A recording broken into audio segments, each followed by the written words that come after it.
अगर हम साल के 52 सप्ताह काम करते हैं तो थोड़ा गणित लगाते हैं। हाँ 4 सप्ताह का 1 महीना होता है। जी बिल्कुल। तो इस हिसाब से जो 52 सप्ताह हैं वो असल में 13 महीने के बराबर होते हैं। एकदम सही गणित है। लेकिन जो कॉन्ट्रैक्ट होता है या जो हमारी सैलरी स्लिप होती है वो केवल 12 महीने की होती है। हाँ वो 12 महीने पर ही अटक जाती है। तो वो जो एक पूरा अतिरिक्त महीना है उसका क्या हुआ? वही तो सबसे बड़ा सवाल है। मतलब 1930 और 40 के दशक में भारत के मजदूरों का वो 13वां महीना हाँ पूरी तरह से मुफ्त का श्रम था। बिल्कुल एकदम मुफ्त। अब मिल मालिक उस 1 महीने का खून पसीना बिना एक भी पैसा दिए निचोड़ रहे थे। और कोई सवाल भी नहीं उठाता था उस वक्त। सही कहा। तो आज की इस डीप डाइव में हम कार्यस्थलों के कुछ ऐसे अधिकारों की बात करेंगे जिन्हें आज हम बहुत ही सामान्य मान लेते हैं। जिन्हें हम अपना हक समझते हैं। जैसे 8 घंटे की शिफ्ट हो गई या मैटरनिटी लीव या फिर साल के अंत पे मिलने वाला जो बोनस होता है। हाँ दिवाली बोनस या ईयर एंड बोनस। बिल्कुल। हमें अक्सर लगता है कि ये सारी सुविधाएं शायद किसी आधुनिक कॉर्पोरेट एचआर मैनुअल की देन है, जो कि बहुत बड़ी गलतफहमी है। वाकई, क्योंकि इन सभी की नींव तो आजादी से पहले ही उस दौर में रखी गई थी जब डॉक्टर B.R. अम्बेडकर वाइसरॉय के एग्जीक्यूटिव काउंसिल में लेबर मेंबर यानी श्रम मंत्री थे। जी तो चलिए इस इतिहास को और बाबा साहेब के श्रमिक सुधारों की मूल भावना को थोड़ा विस्तार से समझते हैं। बिल्कुल। और देखिए यहाँ ये समझना बहुत जरूरी है कि ये चर्चा केवल कुछ पुराने सरकारी दस्तावेजों के बारे में नहीं है या केवल लेबर कानूनों के पन्नों तक सीमित नहीं है। ये असल में एक पूरी अमानवीय व्यवस्था को मतलब जड़ से पलटने की कहानी है। एक बहुत ही बड़े बदलाव की कहानी। जी, उस दौर में सोचिए जब एक मजदूर सुबह फैक्ट्री का सायरन सुनकर काम पर जाता था तो मिल मालिक की नजर में वो इंसान था ही नहीं। तो वो क्या था उनके लिए? वो बस मशीन का एक पुर्जा था। मतलब जब तक पुर्जा चल रहा है उसे चलाते रहो बिना थके। ये तो बहुत ही भयानक स्थिति है। बिल्कुल। और बाबा साहेब का जो विजन था वो सिर्फ कुछ नियम बदलना नहीं था। उनका मिशन उस पुर्जे को एक नागरिक का दर्जा दिलाना था। एक इंसान होने का दर्जा। हाँ, एक ऐसा नागरिक जिसकी अपनी गरिमा हो, सम्मान हो और अपना एक सामाजिक जीवन भी हो। और अगर हम गरिमा की बात करें तो मुझे लगता है गरिमा की शुरुआत तो सबसे बुनियादी चीज से होती है ना। मतलब आप किस चीज की बात कर रहे हैं? समय। मेरा मतलब है समय और श्रम का मूल्य। बिल्कुल सही कहा। उस समय 14-14 घंटे की शिफ्ट होती थी। जी, 12 से 14 घंटे का नियम था। मतलब आप सुबह अंधेरे में घर से निकले और रात को अंधेरे में वापस आए। ये तो एक तरह से बंधुआ मजदूरी हो गई। इसमें और बंधुआ मजदूरी में कोई खास फर्क नहीं था। लेकिन मैं यहाँ एक बात सोच रहा था। जी बताइए। 1942 से 1946 के बीच जब बाबा साहेब लेबर मिनिस्टर थे तब तो दूसरा विश्व युद्ध चल रहा था, है ना? जी हाँ बिल्कुल। दूसरा विश्व युद्ध अपने चरम पर था। तो ब्रिटिश सरकार का पूरा जोर तो इस बात पर रहा होगा कि फैक्ट्रियों से ज्यादा उत्पादन निकाला जाए। बिल्कुल, उन्हें तो बस प्रोडक्शन चाहिए था। ऐसे में काम के घंटे 14 से घटाकर अचानक 8 घंटे कर देना, मतलब क्या ब्रिटिश सरकार या भारतीय मिल मालिकों ने इसका विरोध नहीं किया? विरोध तो बहुत तगड़ा हुआ था। वही तो, ये तो उनके मुनाफे पर सीधा वार था ना। बिल्कुल था। और यहीं पर देखिए बाबा साहब की जो रणनीतिक सूझबूझ है वो नजर आती है। अच्छा, वो कैसे? विश्व युद्ध के समय जब ब्रिटिश सरकार को भारतीय मजदूरों के समर्थन की मतलब सबसे ज्यादा जरूरत थी, तब उन्होंने इस अवसर का इस्तेमाल मजदूरों के हित में किया। मतलब मौके का सही फायदा उठाया। हाँ, उन्होंने ये तर्क बहुत मजबूती से रखा कि एक थका हुआ और कुपोषित मजदूर जो 14 घंटे मशीन के सामने खड़ा है वो कभी भी बेहतरीन उत्पादन नहीं दे सकता। ये तो बहुत ही लॉजिकल बात है ना? लेकिन उनका मुख्य तर्क सिर्फ आर्थिक मुनाफे का नहीं था। तो मुख्य तर्क क्या था? मुख्य तर्क था मानव गरिमा का, इंसान के सम्मान का। यानी काम के घंटे घटाना मतलब सिर्फ शारीरिक थकान मिटाने के लिए नहीं था। बिल्कुल नहीं। 8 घंटे का नियम असल में मानव जीवन को एक संतुलन देने के लिए था, जिसे आज हम वर्क लाइफ बैलेंस कहते हैं। क्या बात है, मतलब वर्क लाइफ बैलेंस की नींव उस समय रखी जा रही थी। जी, आप खुद सोचिए, अगर कोई व्यक्ति 14 घंटे केवल एक मशीन का पहिया घुमाएगा तो वो एक पिता के रूप में या एक पति के रूप में समाज को क्या समय देगा? कुछ भी नहीं, उसके पास उस समय ही नहीं बचेगा। बिल्कुल। वो किताबें कब पढ़ेगा? वो अपने अधिकारों के बारे में सोचने का समय कब निकालेगा?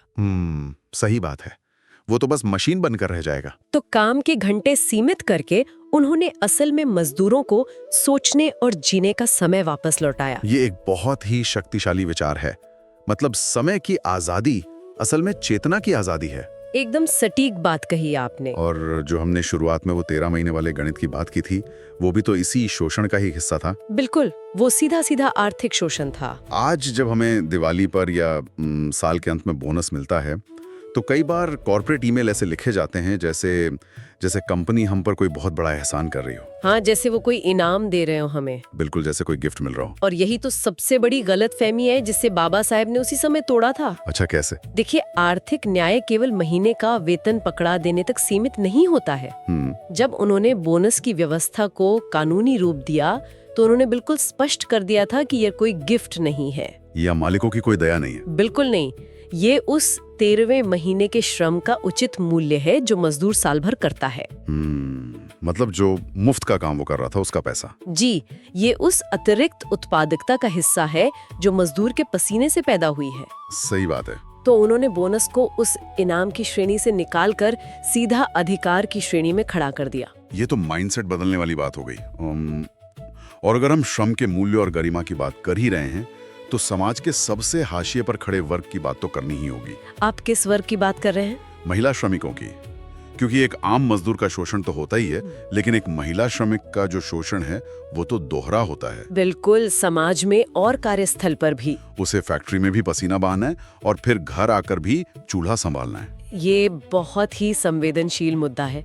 उस समय महिला श्रमिकों को कार्यबल का सबसे कमजोर हिस्सा माना जाता था। शायद इस्तेमाल करके फेंक देने वाला हिस्सा।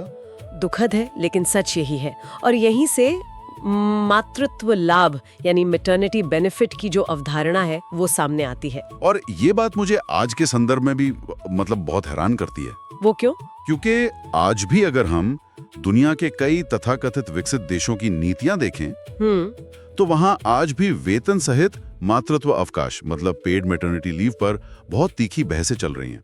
जी, वहां अभी तक ये पूरी तरह से सुलझा नहीं है। वो लोग तर्क देते हैं कि इससे इकोनॉमी पर बोझ पड़ेगा, कंपनियों को नुकसान होगा। हाँ, आर्थिक नुकसान का डर दिखाया जाता है। लेकिन भारत में ये विचार दशकों पहले लागू कर दिया गया था। क्योंकि बाबा साहेब, देखिए, वो अर्थव्यवस्था को समाज के ऊपर कभी नहीं रखते थे। इंसान पहले, पैसा बाद में। बिल्कुल। उन्होंने शिशु को जन्म देने के बाद महिलाओं के लिए वेतन सहित अवकाश यानी पेड लीव की नीति बनवाई। ये बहुत बड़ी बात थी उस दौर में। उनका स्पष्ट मानना था कि एक संवेदनशील और न्यायपूर्ण समाज की पहचान इस बात से नहीं होती कि उसके पास कितनी फैक्ट्रियां हैं। तो फिर किस बात से होती है? इस बात से होती है कि वो समाज एक माँ और उसके नवजात शिशु को क्या सुरक्षा देता है। वाकई ये एक बहुत ही गहरा विचार है। महिला के जैविक और सामाजिक योगदान को मान्यता देना और उस दौरान उसकी आर्थिक सुरक्षा सुनिश्चित करना, ये महिलाओं को कार्यस्थल पर समान अधिकार दिलाने का बहुत बड़ा कदम था। मतलब ये सिर्फ पैसे का मामला नहीं था, ये जीवन को सुरक्षित करने का मामला था। एकदम सही। और जब हम पैसे या मजदूरी की बात करते हैं तो हम 1946 में उनके द्वारा पेश किया गया जो न्यूनतम मजदूरी निर्धारण का बिल था, जो बाद में 1948 में कानून बना, जी, वो बहुत महत्वपूर्ण है। लेकिन एक बार फिर मैं यहाँ थोड़ा पीछे हटना चाहूंगा। हाँ, बताइए। न्यूनतम मजदूरी को लेकर हमेशा आज भी एक आर्थिक तर्क दिया जाता है कि अगर आप न्यूनतम मजदूरी तय कर देंगे तो छोटे कारखाने बंद हो जाएंगे, बेरोजगारी बढ़ेगी, यही सब कहा जाता है। बिल्कुल। क्या उस वक्त भी ये बहस नहीं हुई थी? बहुत जोरदार बहस हुई थी। पूंजीपतियों का यही तर्क था कि न्यूनतम मजदूरी तय करने से तो उद्योग तबाह हो जाएंगे। तो इस पर बाबा साहेब का क्या जवाब था? उनका दृष्टिकोण बिल्कुल स्पष्ट था। उनका मानना था कि न्यूनतम मजदूरी का अर्थ केवल एक रकम तय करना नहीं है। तो फिर क्या है? ये जीवन स्तर तय करना है। अगर कोई उद्योग या फैक्ट्री केवल इसलिए मुनाफा कमा पा रही है क्योंकि वो अपने मजदूरों को भूखमरी की कगार पर रखकर काम करवाती है, उनका खून चूसती है, हाँ, तो ऐसे उद्योग को चलने का कोई नैतिक अधिकार है ही नहीं। क्या बात है। मतलब शोषण पर टिकी अर्थव्यवस्था नहीं चाहिए। बिल्कुल नहीं। एक व्यक्ति जो अपना खून पसीना दे रहा है, उसे रोटी, कपड़ा और मकान के साथ साथ एक सम्मानजनक जीवन बिताने का पूरा अधिकार है। और न्यूनतम मजदूरी इसी सम्मान की कानूनी गारंटी थी। जी बिल्कुल। अच्छा ठीक है, तो कागजों पर 8 घंटे का नियम आ गया, बोनस का कानून भी आ गया, न्यूनतम मजदूरी भी आ गई, लेकिन एक बहुत ही व्यवहारिक समस्या है यहाँ पर। वो क्या? कानून तो बन गए, पर क्या मिल मालिक इन कानूनों को अपनी मर्जी से मान लेंगे? कभी नहीं, आसानी से तो बिल्कुल नहीं। वही तो। अगर कोई मालिक किसी मजदूर को न्यूनतम मजदूरी देने से मना कर दे या उसे मनमर्जी से नौकरी से निकाल दे, तो एक अकेला मजदूर बेचारा क्या करेगा? उसकी तो कोई औकात ही नहीं उस मालिक के सामने। वो तो रोज रोज कोर्ट कचहरी के चक्कर नहीं काट सकता ना। आपने बिल्कुल सही दुखती रग पर हाथ रखा है। देखिए, बिना सामूहिक शक्ति के कागज पर लिखे गए कानून सिर्फ स्याही के अक्षर रह जाते हैं। सिर्फ किताबी बातें। बिल्कुल, एक अकेला मजदूर ताकतवर मिल मालिक के सामने कुछ भी नहीं है। और यहीं से ट्रेड यूनियन मतलब मजदूर संगठनों को कानूनी मान्यता दिलाने का संघर्ष शुरू होता है। तो इसके लिए क्या कदम उठाए गए? बाबा साहब ने ट्रेड डिस्प्यूट एक्ट में संशोधन करवाया और यूनियंस को कानूनी मान्यता दिलाई। अच्छा। उन्होंने ये बात बहुत गहराई से समझी कि जब तक मजदूरों की अपनी कोई संस्था नहीं होगी जो उनके लिए सौदेबाजी कर सके, तब तक उनका शोषण कभी नहीं रुकेगा। और सौदेबाजी यानी जो बार्गेनिंग पावर होती है, उसके लिए आपके पास कोई हथियार तो होना चाहिए ना? बिल्कुल, बिना हथियार के कैसी बार्गेनिंग? जैसे अगर मैं किसी कॉन्ट्रैक्ट पर हस्ताक्षर कर रहा हूँ और मेरे पास उस कॉन्ट्रैक्ट को नहीं कहने का अधिकार ही नहीं है, तो वो कॉन्ट्रैक्ट कहाँ हुआ? वो तो बस थोपा गया फैसला है। वो तो एक तरह की कैद हो गई। बिल्कुल सही। तो ट्रेड यूनियन के संदर्भ में देखा जाए तो क्या हड़ताल ही मजदूरों का वो सामूहिक ना है? ये एनालॉजी एकदम सटीक है। मतलब हड़ताल को अक्सर बहुत ही नकारात्मक नजरिए से पेश किया जाता है। हाँ, जैसे कि ये कोई उपद्रव हो रहा है या काम रोकने की कोई साजिश है। लेकिन 1938 में जब बम्बई प्रांत की सरकार मजदूरों के हड़ताल के अधिकार को कुचलने के लिए ट्रेड डिस्प्यूट बिल ला रही थी, तब बाबा साहेब ने बम्बई विधानसभा में इसका सबसे कड़ा विरोध किया था। उनका तर्क क्या था उस विरोध के पीछे? तर्क बहुत सीधा था। क्योंकि कोई भी सरकार तो यही कहेगी कि हड़ताल से अर्थव्यवस्था का भारी नुकसान होता। हाँ, लेकिन बाबा साहेब ने कहा कि हड़ताल केवल विरोध प्रदर्शन नहीं है, ये स्वतंत्रता की अभिव्यक्ति है, आजादी का सबूत है। बिल्कुल। अगर आप मजदूरों से हड़ताल का अधिकार छीन लेते हैं तो इसका सीधा मतलब क्या है? कि आप उन्हें मजबूर कर रहे हैं। हाँ, आप उन्हें उनकी इच्छा के विरुद्ध काम करने पर मजबूर कर रहे हैं। और जब किसी व्यक्ति से उसकी इच्छा के खिलाफ काम लिया जाता है तो उसे क्या कहते हैं? उसे गुलामी कहते हैं। बिल्कुल, उसे गुलामी कहते हैं। हड़ताल का अधिकार ही वो शक्ति है जो एक आजाद मजदूर को गुलाम बनने से रोकती है। ये एक बहुत ही शक्तिशाली विचार है। मतलब हड़ताल का अधिकार छीनना असल में इंसान की आजादी छीनना है। एकदम सही। लेकिन चलिए एक कदम और आगे बढ़ते हैं। जी। आपने कहा कि ट्रेड यूनियन मजदूरों को एकजुट करती है। लेकिन क्या सिर्फ यूनियन बना लेने से या पर्चा छपा लेने से समस्या हल हो जाती है? हम आज भी देखते हैं कि यूनियनें कई बार बहुत कमजोर पड़ जाती हैं। बिल्कुल पड़ जाती हैं। तो बाबा साहेब ने इस सामूहिक शक्ति के रास्ते में कौन सी दीवारें देखी थी? और यहीं से देखिए, ये पूरी चर्चा कारखाने की चारदीवारी के भीतर से निकलकर पूरे समाज की संरचना पर आ जाती है। मतलब असली जड़ तक। जी। बाबा साहेब ने भारत के श्रमिक वर्ग के दो सबसे बड़े और खतरनाक दुश्मन पहचाने थे। कौन से दो दुश्मन? पहला दुश्मन था पूंजीवाद और दूसरा दुश्मन था भेदभाव की कुव्यवस्था, यानी ब्राह्मणवाद या जाति व्यवस्था। उन्होंने बिल्कुल स्पष्ट कर दिया था कि जब तक ये दोनों मौजूद हैं, कारखाने के अंदर की समानता बाहर की सामाजिक असमानता से हमेशा हारती रहेगी। मैं यहाँ आपको थोड़ा रोकना चाहूंगा। जी, बोलिए। पूंजीवाद का विरोध तो समझ में आता है, वो सीधा सीधा आर्थिक शोषण है। लेकिन जाति व्यवस्था तो एक सामाजिक ढांचा है। एक फैक्ट्री के फ्लोर पर जहाँ सिर्फ मशीनें चल रही हैं, वहाँ जाति व्यवस्था मजदूरों की सौदेबाजी की ताकत को कैसे कमजोर करती है? ये बहुत ही अहम सवाल है। इसका सीधा मैकेनिज्म क्या है? इसका मैकेनिज्म बहुत ही महीन है और उतना ही खतरनाक भी है। अच्छा। बाबा साहेब ने एक बहुत गहरी बात कही थी कि भारत में जाति व्यवस्था केवल कार्यों का या श्रम का विभाजन नहीं है। तो क्या है? ये असल में श्रमिकों का विभाजन है। इन दोनों बातों में क्या अंतर है? थोड़ा और समझाइए। देखिए, दुनिया के हर समाज में काम का बंटवारा होता है। Division of labour. हाँ, कोई लकड़ी का काम करता है, कोई लोहे का, कोई कपड़े का, ये तो स्वाभाविक है। बिल्कुल। लेकिन भारत में क्या हुआ? यहाँ एक दर्जे के मजदूर को दूसरे दर्जे के मजदूर से जन्म के आधार पर उच्च, श्रेष्ठ या नीच माना गया। हाँ, जो कि हमारी सबसे बड़ी त्रासदी है। अब जरा सोचिए, एक फैक्ट्री में दो मजदूर काम कर रहे हैं, मिल मालिक दोनों का बराबर शोषण कर रहा है। तो सामान्य स्थिति में उन्हें क्या करना चाहिए? उन्हें एकजुट होकर यूनियन बनानी चाहिए और मालिक के खिलाफ अपनी आवाज उठानी चाहिए। बिल्कुल, जिसे हम क्लास सॉलिडेरिटी कहते हैं। लेकिन भारत में क्या होगा? क्या होगा? जो मजदूर सवर्ण जाति का है वो उस मजदूर के साथ बैठकर पानी तक नहीं पिएगा जो दलित जाति का है। अरे मतलब ये तो एकदम कड़वी सच्चाई है। तो आप ही बताइए, क्या वे कभी कंधे से कंधा मिलाकर हड़ताल कर पाएंगे?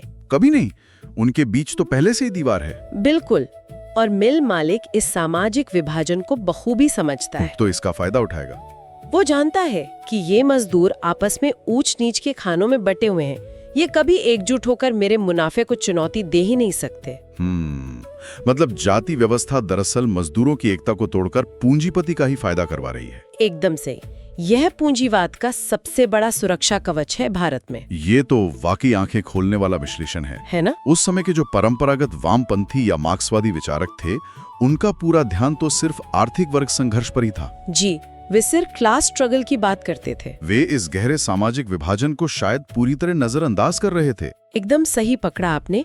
और इसीलिए 1936 में बाबा साहब ने इंडिपेंडेंट लेबर पार्टी यानी स्वतंत्र मजदूर पार्टी की स्थापना की। अच्छा, अपनी खुद की राजनीतिक पार्टी। जी।